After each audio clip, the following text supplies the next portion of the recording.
Well this week, but of course, nowhere near as busy as years past. The pandemic obviously has changed the way that we travel, leaving the industry as a whole struggling. Yeah, and that trickles down to people, jobs, and our local economy. Channel 2 investigator Mario Diaz live at Hobby Airport tonight with a closer look. Mario? And Chris, when we're talking about the local economy for this report, we're focused in on the airports themselves. You know, you think about the careers that are tied to the airline industry, but also keep in mind there are several jobs inside of these airports that provide for families. And those jobs are primarily focused in the sectors of retail and food offerings inside of these airports. But they also rely on the number of travelers that go through the airport system. So when you see a site like this one, and take a close look, because this is the Wednesday night before Thanksgiving at Hobby Airport. You can see that this is a reminder of the struggles with this industry. However, airport system officials say that right now they're in the midst of a positive stretch.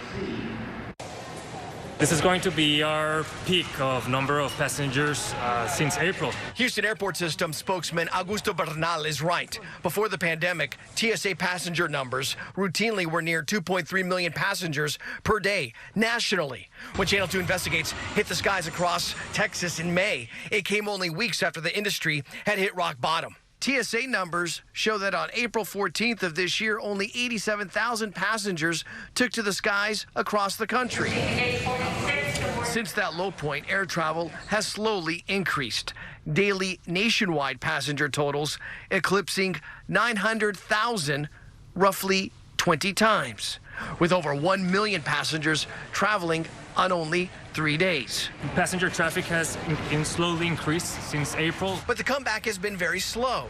Parking spaces, as of this morning, showed 60% or more availability at both major Houston airports. Those numbers reflective of a bigger struggle. Unfortunately, a lot has been shut down, a lot has been closed. Rob Wigington is the executive director of the Airport Restaurant and Retail Association, representing concessionaires. At Bush, nearly 27% of operators have shut down completely. At Hobby, 35% have closed up shop. The economic activity that comes out of an airport and the businesses that operate within that airport, the jobs, the local tax revenues for the city, the county, the states is enormous. This said, Wigington says things will get better. And people want to travel. I think you're going to see a lot of pent-up demand. A lot of surveys that have been done show people really want to travel as soon as they feel confident that it's going to be safe. And part of that confidence is also the vaccine itself. And obviously many people pointing to that as the catalyst for them to get back into the air once again. But when you see a scene like this, it's a reminder of what the industry is going through overall. One interesting side note today that we've learned is that Mexico has seen an increase in flights from the Houston area, according to the airports as well as travel experts. And the reason for that is quite simple.